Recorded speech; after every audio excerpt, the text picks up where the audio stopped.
Happy Sabbath, happy day, machiegni kendo kidieny machielo mar lesson kaka nasenyisi ni odiochieng' ma kawuono e lesson mokwongo quarter manyien mabende koro wayawo godo dwe kendo wayawo godo dwe mar abiriyo ni ma en tarik 3 odiochieng' ma kawuono dwe mar abiriyo. Quarter mokadho nwang'iyo wechego mago mag singo mabende nwapuonjore weche mathoth ahinya nyaka ne chop sabato mokadho. Sabato ni koro wadonje lesson manyien mabende iwacho ni daka kuom Kristo. Yweyo ok dak. Yweyo kuom Kristo. Yweyo kuom Kristo. Mabende kisungu kae wacho ni rest in Christ. Mane wacho bende koro wabiro ng'iyo ahinya. Wacho bende wabiro ng'iyo anena quarter ni mangima. Wabiro dhi nyaka dwe mar 9. Nok wayudo thuolo nyaka seche modhi yamo ne ok wayudo thuolo mondo wayud mar dholuo kata kamano. Ma wantiere godo kae wang'eyo gik mabende dhi lose. Mabende wadhi loso ka wachako odiochieng' mano ma kawuono. Miyo wan kae gi jayalo Dickson Odiwuor mar Kachok SDA Kisumu mabende wadaro ng'iyo ganen to koro quarter ne kwachako ang'o gino bende biro bedo kopuonjore to juma ni ang'o mabende koro wachako godo e yweyo kuom Kristo. Kapok wachako mano to ayaw koda lam. Odok nero kamana ahinya odiochieng' ma kawuono ni imiyo wa sabato maler. Quarter manyien bende wachako odiochieng' ma kawuono. Roho mar riembo bi otelnwa ka wapuonjo jogi bende neno e konde piny mangima. Nyaka mwachope giko mare nyinge Yesu Kristo ma jawarwa. Amen. Happy Sabbath ajalo. Happy day. Happy day. Happy Sabbath and good news. Wayudo thuolo Nyasaye chako yawnwa piny. Oyawnwa quarter manyien, dwe manyien, sabato manyien, gimoro amora manyien. Kendo jomokadho nwatieko quarter mane wuoyo kuom singo. Mane bende nwang'iyo weche mathoth ahinya singruok, mane wang'iyo singruok gik mathoth ahinya. Kawuono kendo koro jondiko kokadhe moma ne dwaro mawi yweyo kuom Kristo. Yweyo kuom Kristo. Mane wacho bende wadaro kapok wang'iyo mane tang'o odiochieng' ma kawuono wada wuoyo ang'o. Kwa wacho ni yweyo kuom Kristo. Ng'ama bende nyalo wacho yes. Erokamano ahinya, wamor ahinya kod jandik lesson kokelonwa lesson ma uwo kuom yweyo kuom Kristo. Kendo third quarter ni ma pandemic omake piny ahinya, weche ma corona mako piny, to wach maduong' wantiere kodo quarter ni en yweyo kuom Kristo. Kara ywe kuom Kristo kini yodi kanyo kod weche ma corona, mano wach mangima ahinya. Koro yiena mondo adhi sabato dhiambo. Kapok adhi sabato dhiambo jandik lesson owacho wach moro topic mowuoye sabato ma kawuono dak yie oganda seche duto. Dak e piny maonge yweyo. Daka maonge timanade maonge yweyo. We wadhi wach wich wuokno e buk ma Zaburi 84 wesni 2. Wacho niya, kendo mano kaka gombo ni mondo abed kuno. Agombo bedo e laro mar hekalu mar Nyasaye, kendo awer matek gi ilo ni Nyasaye mangima. Wach wicho wuokno e buk ma Zaburi 82 wesni 2. Kendo owacho wach mangima ahinya kaka ng'ato gombo dak e hekalu mar Nyasaye. Ng'ato gombo mondo tude kod Jehova. Wabro nono wachna achiel kachiel kaka wamedo dhi nyime. To wiki kwili sabato dhiambo wach moro mangima ni 24 living in a 24/7 society. Yani ng'ato daka meno ko ywe. En odicho kinyi, odicho dhiambo, odicho auchiel, odicho tieno, dipenje tang'o medit. Inyalo ng'ani janyasore moro bro dite dwaya ka wuodi nena dich kabisa. To kira doko de do corridor moro tino nyasore mo ywe batha kan.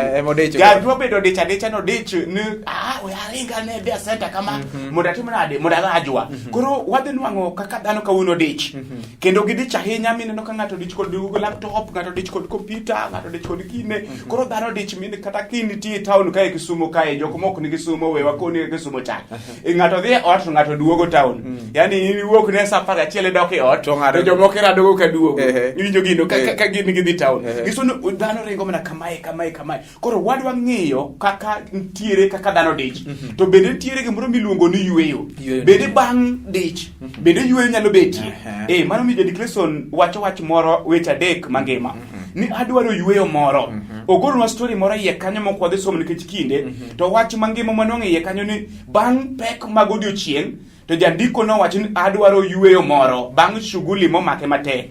Ochako wach mani ok anyal dhi nyime kamae.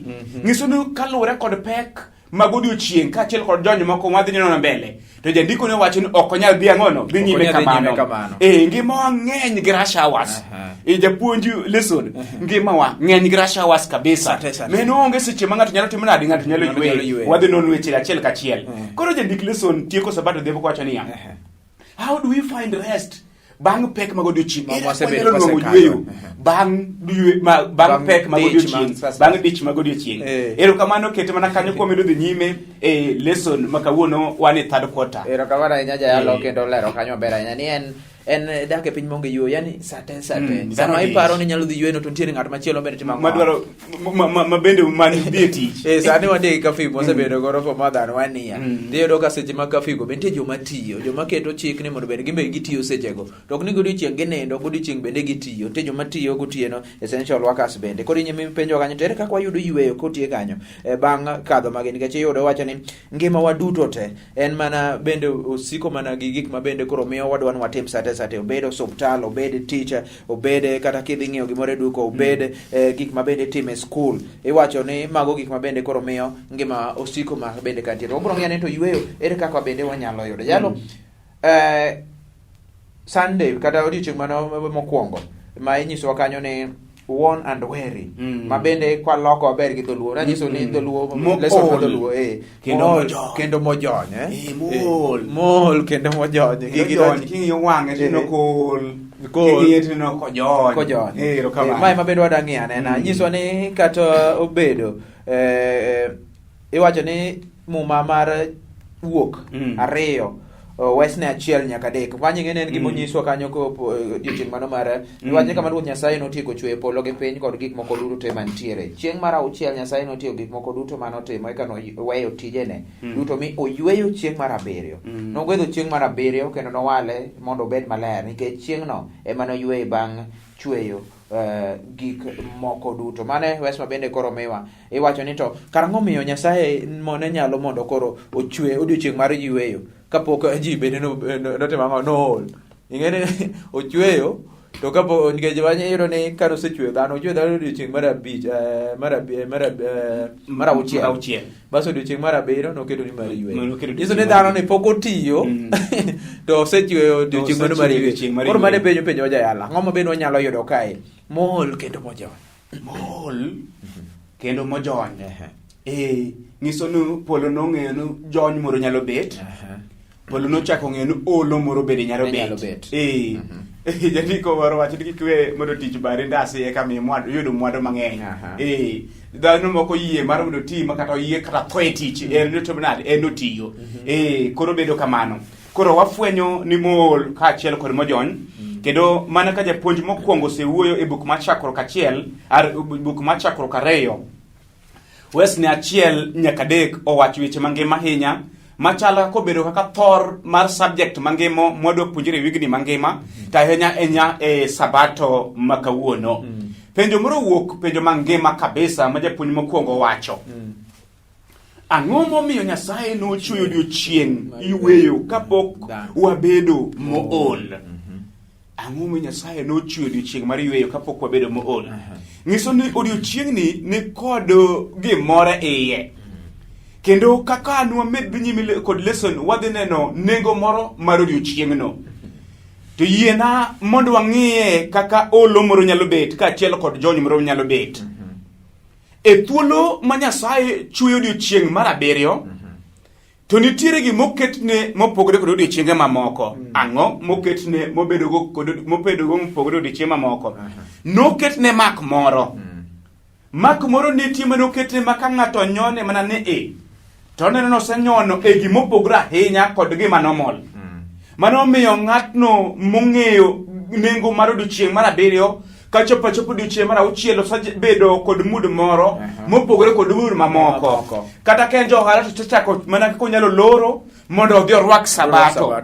Odonje mood moro. Koro jandiko wacho niya, ni noketne gima iluongo ni mak moro. Mar ariyo, ne gima oketi kanyo, odiochieng' moketi kanyo ni obedo odiochieng' mar bedo mamor kuom ngima. Kuom ngima ma Nyasaye omiyowa, Nyasaye noketo mak moro. Koro mak no kawachope to wabedo mamor kuom ngima marwa, kendo wago ni oriti ni jony ma wajony ge wik mangima. Ni olo ma waologo e wik mangima, wagoyo ni oriti iyudio chieng'no. En bedo mangima, bedo moil, bedo motegno kuom Kristo. Mano wach mar ariyo. Wach mar adek, odiochieng' mar celebrate chiwo mar chwech. En odiochieng' that we celebrate, chiwo mar chwech ma Nyasaye. Wang'iyo le ma Nyasaye nochweyo, wang'iyo lum ma Nyasaye nochweyo, and we look all this, wang'iyo gimoro amora nyaka nam, nyaka dhano ma Nyasaye nochweyo. Ing'iyo dhako ma Nyasaye nomi, tineno nengo mar gipe my hono, this is a gift from God. Yani hono, en muono, en mich, muwo kum Nyasaye. En odiochieng' mwa recognize teko mag hono mar Nyasaye. Mar ang'wen en niya, ne en luong mar yweyo kendo bedo maonge kod parruok mang'eny. En luong mwabedo go e lwedo mar Nyasaye. Ni kata obedo ni piny oluong kendo piny odich kod weche mag internet, to jandiko wach moro niya, ni to podi wabedo mana mool kendo tich podi baro barandasi. Akedo bende winja. Jandiko wach moro niya, ni kawuono nitiere things ma make work easier. No puonjo wach moro e class 4 ni there are machines to make work easier. Machines go giketo tich bedo mayot, mangiso tich monego benti tiyo kod 2 hours inya tiyo kuom dakika 20. To kata doko ni mano nitiere duto, to piny pod odich ma dhano ok nyal yweyo, to luongwa mondo waywe kod Nyasaye. Oluongwa mondo waywe kod Kristo. Koro mool biro to yweyo odiochieng' mar 7. Erokamano ahinya. Mondo wadhi kapok wayweyo, inyiso kanyo ni bende kata nonro bende nyiso ni wayudo nindo matin kendo ji mathoth nyaka ge tinde ni gimadho gimoro mondo medgi mang'o mondo mi gikos nindo. Iwacho ni ma kata bedo ni koro wan gi kompyuta, wan gi simu, wan gi internet, to mago wayudo ni kendo koromo nikech yweyo koro podong. Running on empty, mano kisungu gene kamano. Wanyalo bedo maonge teko. Jalo ka iwacho ni bedo maonge kod nindo kendo samoro olo mag del gin gigo maber nyaka gisani tando gada ahinya. Kata kamano iwacho ni seche moko bende wayudo ni emotional empty. Iwacho ni emotional, we are running on emotional empty. Kendo iwacho ni nindo nyalo bedo maonge kendo wakadhe gik moko ma inyo chunywa ahinya. Wayudo ni bedo maonge kod teko. Ang'o ma bende koro iwacho kae? Buk ma bende nomiwa wuoyo kuom wach Jeremia gi Baruk kapok bende wadhi yweyo. Bedo maonge kod teko. Erokamano ahinya. Jeremia 24 wach mangima dwa wacho weche ariyo mondo kik kaw skindi ahinya. Wanwang'o topic 8 ni bedo maonge kod teko. To jandiko wacho niya, ka ng'ato obedo maonge kod teko kendo koso nindo, to bede ng'ato manie kamarachie miwuoro. Ibedo maonge teko, asto ibedo kod parruok mathoth. Yani emotional, yani bedo ma in gi parruok odiochieng', asto teko bende onge go. Ang'o miyo parruok ni nobiro? Gimomiyo parruok ni biro en ne gik mane igero ni koni ni piny dwa rumo. Ere ka piny dhi rumo teka na gedo. Ere ka piny dhi rumo teka na ya ohala. Jandiko wacho e buk mar Jeremia 45 wes ni achiel to wacho wach moro ka chik owuok kuom Jehova Nyasaye kabiro ni Baruk to kore ni ya ni piny ni idhi kethe. Ang'o ma idhi kethe? Baruk penjre wach mano. To chako penjo wach moro niya, ni tasabedo katimo mae kaachiel kod ma, ang'o miyo ikethe? To polo kone wache mangima katieko niya, gimomiyo ikethe en nikech jo Israel odagi luwo dwaro mar Nyasaye. Kara nitiere wach moro niya, koso luwo dwaro mar Nyasaye omiyo iketho gik moko. Wach mogik en niya, nitiere geno kata doko nidwa ketho gik moko. To ka dhano bolore kuom Nyasaye, to Nyasaye kawogi to gibedo nyithinde. Erokamano ahinya. Erokamano ahinya. We ogam yweyo mondo wadhi mbele nikech pod wadhi nyime e odiochieng' mano mar adek. Wadang'e ane ni tiend yweyo e muma manyien, e muma machon ema bende koro wadhi chako koro tiend yweyo e muma machon kata defining rest in the Old Testament. Wagam yweyo matin kwaduogo to wadhi nyime lesson mar odiochieng' ma kawuono sabato ni e mano mokwongo e quarter manyien.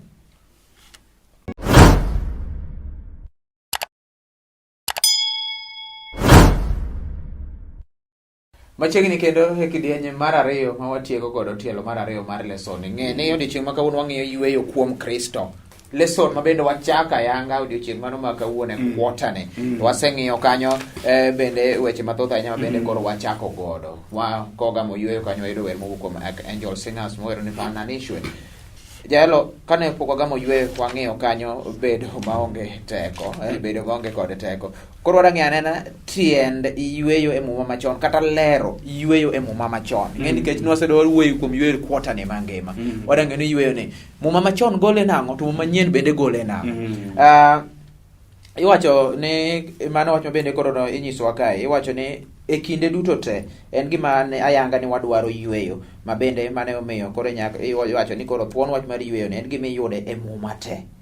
Kendo koro iwacho ni gima ipondo mo yweyo te wuoye. Iwacho ni buk mar Jo-Ibrania muma machon bende iwacho ni koro nitiere gik mathoth ahinya bende koro nyis ka ma Nyasaye bende nolero kaka yweyo mar odiochieng' mano mar Sabato mayudore e buk mar Genesis 2 wesne 2 to kod 3 buk mar Wuok 5 wesne 5 bende nitiere weche mabende mathoth ahinya. Yweyo e muma machon ere kaka obedo defined e muma machon ka yweyo jandiko wacho ni yango gima yweyo en e muma machon yango gima yweyo en e muma machon ero kamana hinya japuonj tije dek kod weche mangima kabisa kendo mana kisewuoyo ni waduto wadwaro mondo waywe ma en e theme mayudre e muma duto en e theme mayudre e muma duto en piny duto gombo mondo ywe to kata kamano dhano dich kaka waseyudo chien kacha yango gima yweyo en e muma machon ngiso ni wadwa ng'iye yweyo e muma machon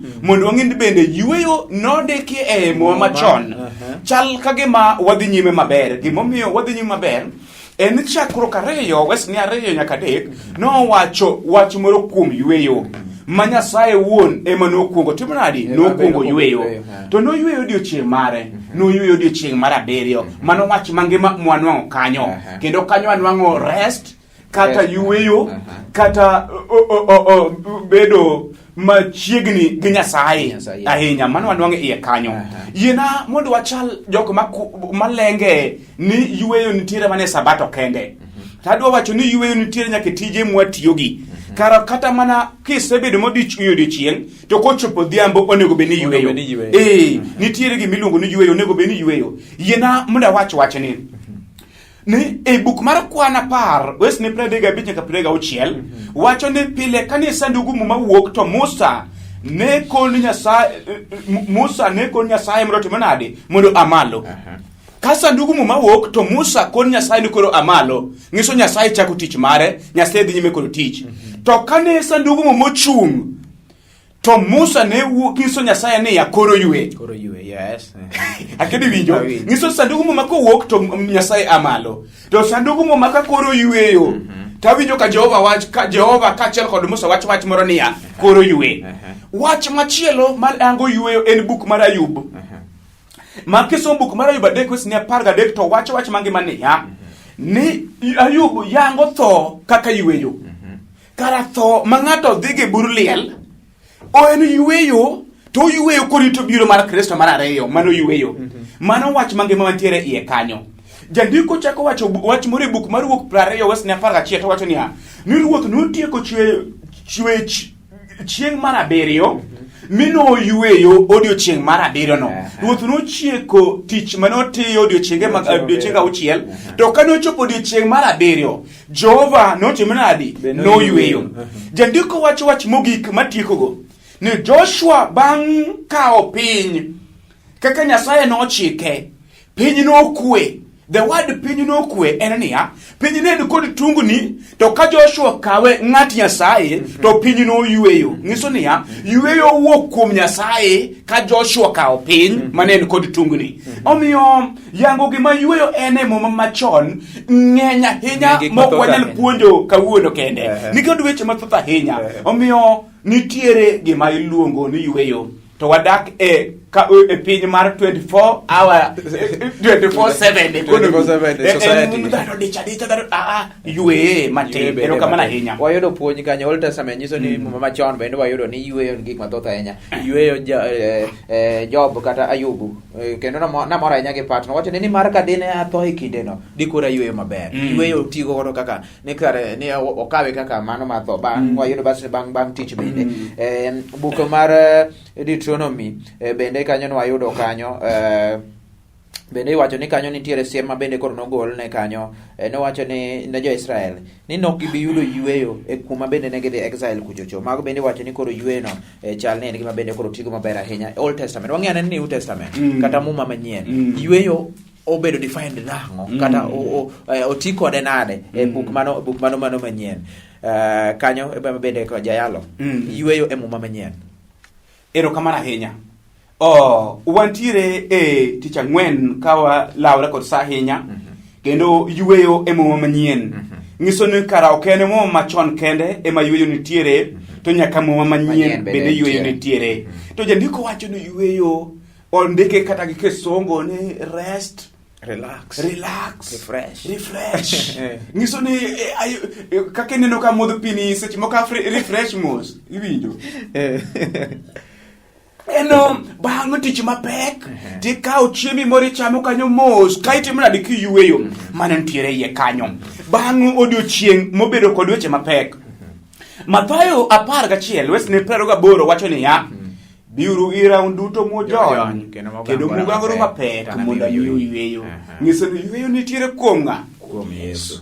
Ywe kuom Yesu wach mangima. Arengo mapiyo yiena mondo ang'i buk mar Luka 23:36 ni chieng' Sabato to negi yweyo kaka chik Nyasaye obet. Kara odiochieng' mar Sabato iyweyo mano nitiere iye kanyo.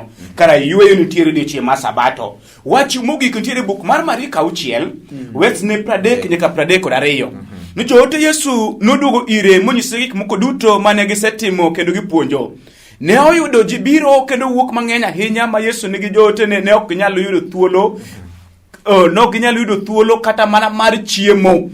Omiyo nowacho joote niya wadhuru kamoro ma wanyalo betie kar kendwa mondo uyud yweyo matin. Yani ng'ato dich mok nyal chiemo. Ng'omiyo pok chiemo. Ing'eni kasta baka wona ng'eny. Ng'omiyo pok chiemo ing'eni ka wona dich wedo weche bag laptop. Ka chiel ko laptop ni chanda nyithindo achanda wiya. Ng'ato ku chiem. Koso chiemo nyalo mi develop kata ulcers. Kara onego bed ng'ato chiemo to kata doko ni chiemo kamano to ng'iso ni nitiere gimiluongo ni yweyo. Mano wanwang'e iye kanyo. Koro wach mangima mwanwang'o e odiochieng' mar tich ang'wen ni Yesu nokawo jopuonjre negi bang' ka gisebedo kod tich matek mar odiochieng' mok ginyalo chiemo to wacho niya owetena ok wanwang'e pi moro wamodhi ka wayweyo wanwang'e chiemo moro mondo wachami ka wabede kamoro kar kendwa mok wanyalo winjo kara nitiere kata sama jayalo onego ywe matin kapok odhi e pulpit. Nitiere sama yweyo kut sakasa titingo bag jubilemo sakasa titingo bag stiwachi sakasa nwang'e samoro ma yweyo. Ero kamano ahinya jopuonjre kod Yesu nigi yweyo. Ero kamano ahinya wayudo yweyo mane puonj mabende wayudo meta ahinya nikech wayudo kacha ne Old Testament wayudo ni kare kech moko uno nyiso ni en gima nitiere the entire Bible. En gima nitiere Muma te Muma Manyien gi Muma Machon. Waseyudo Muma Machon Muma Manyien bende wayudo ni kare yweyo nitiere en gima ne nitiere kendo gima ne siki wacho kendo duto te kare Nyasaye bende koro ne jiwa ahinya. Wang'eyo nena odiochieng' mano mar tich abich mawacho ni a restless wanderer. Kadwa loke te nyawacho ni jabayo maonge yweyo. Jabayo maonge kar dakne. Ene baya. To kar dakne onge ochalo ninja. Peje no te dakanya wan mana tie. Idhi ne kanya. Wan ma joboma nade to kingisa kami jadaki. Wek chandri weche mang'eny wete wan mana Kisumu. Koro nyiso ka ene buk mano mar chakruok ang'wen hapa no owuoyo kuom Kain gi Abel kane Nyasaye luongogi kendo ne mondo ne gichiw to kane Abel ochiwo mano mabe ma Nyasaye bende nopuodho Kain ne nowang' ma bende nonege. Bang'e Nyasaye nonyise nang'o in jalo bende biro bedo mana ka wuotho matimo ang'o nikech rembo wadu koro ni ewi yalo mai kuma bende koro inyiso kai ipenjo ni ang'o mano miyo Kain nobedo jalo bende koro ni wuotho maonge kar dak e piny ka. Erokamano ahinya. Awacho weche moko manok ahinya kendo mana ka japuonj mokwongo osewuoyo ni yueyo e muma jabayo maonge kod kar dak. Kendo jabayo maonge kar dak obiro kaluwore kod tim moro mane Kain en kodo. Kain en kod tim mane? Kain ne dwaro lemo ka Kain wuon mohero. Kain noloso design mare mar lemo. Kain nodak bet e tipo mar Nyasaye. Kain ne dwaro kata kogolo bedo weche magolo mich to golo ka Kain wuon modwaro. Noko nigi manen puonjne niya ni remo nyaka ne chwer eka gir misango ni yiego. En remo nyaka ne chweri. To Kain to dhi to kelo gige mag puodho aste mokelo. To gige puodho ka remo noko chwer to noko kwan kaka mich kaka ne puodho no kaluwore kod kano puonjogi. Mano wach mangima. Koro wanwang'o wach moro niya ni Kain notimo tim moro mi odhi onego wadgi miluongo ni ng'ano iluongo ni Abil. To polo nokobedo mamor kode. To wach moro biro ni Kain machal gi matiekogo niya ibiro bedo jabayo maonge kod kar dak mare. Ang'o miyo Kain nobedo jabayo maonge kar dak mare? Bende ne design mar Nyasaye mondo Kain ochandre kamano? Ne en yiero mar Kain emomiyo Kain nochandre kamano. Jawinjo kata mana in en yiero mari emomiyo ibiro jabayo maonge kod kar dak mari. Gimomiyo gino timre kamano en nikech ang'o? Ka ng'ato temo ringo Nyasaye, Jakisunga wach mamit kabisa mayina mra somi. When we try to run away from God's presence, we become restless. We try to fill the yearning for divine grace with things, human relationship, all overly busy lives. Jandiko wacho ni ka watemo ringo mabor kod Nyasaye, to wabedo jok ma onge kod kar dak mare mana mokwongo, wabedo jok ma onge kod yueyo, wabedo jok ma tungni atunga, wabedo jok ma onge kama gichung'ie motegno. Omiyo wanwang'o weche mangima ahinya e odiechieng' matich abich niya ni ang'o miyo Kain ne onge kod kar dak. Gimomiyo nonge kod kar dak nodagi bet e tipo mar Nyasaye. Nyasaye rit na u. Mane wacho bende ko Nyasaye nodagi bet e tipo mar Nyasaye. Penjo mane duong' kanye minya bedo dabayo maonge yueyo maonge kar dak. Kendo iwacho ni koro onge in restless, yani onge gimoro mabende koro iwinjo ka in comfortable kata iwacho ni an to kawuono antiere maber nikech gino mabende setemo ma ok ni kare. Tikono kae bosome gi dho Kizungu kaya senyiso ni kawuono ne wan gi mar Kizungu somo de yamo dholuo pok nodonjo.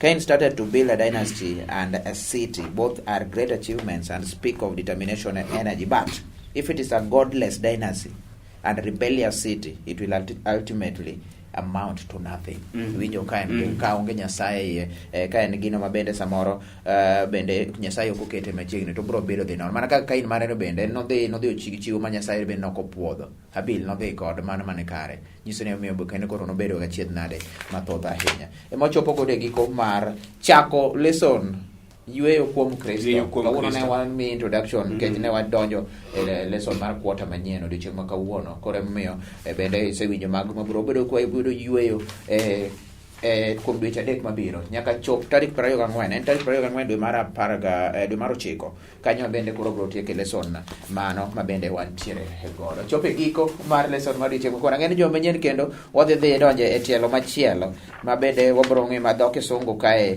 wacho ne ang'o rebellious and wacho ni restless and rebellious.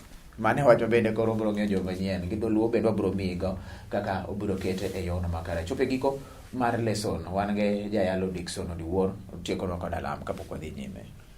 Wagoni ni erokamano sipwan kechiber. Erokamano kuom kinyi ma sabato mari.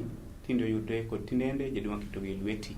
Tukana kuom lesson manyien mar quarter mar adek uma kote mar podo kwadhi nyime kode kanyi giruongo weche duto nikech openj maler Yesu Kristo Ruodhwa. Amen. Erokamano ahinya. Ageno ne odiochieng' bedo maber. Nemri makadho piny kanyo Jayalo Dickson tiere kae bang' lesson inyalo penjo kamoro kiwinjo maler samoro bende dwaro medo gimoro ma ok ni winjo ka ok omulo ni te le gombo ni mere kanyo nikech ji konyre koni nyalo goro nemnigo mondo ipenje bang' lesson mabende watieko ni wadonjo e kidieny machielo mar koro wende messages magi biro bedo ka donjo kanyo wende bende biro mi kae treasurers ministers mawero kanyo ni umbe upya chweya manyien kaachiel to koda Chingure Youth Choir mawacho ni waringuru. Mano koduogo tacho kodhi nyime gi chenro mar wuodho geno odiochieng' ma kawuono.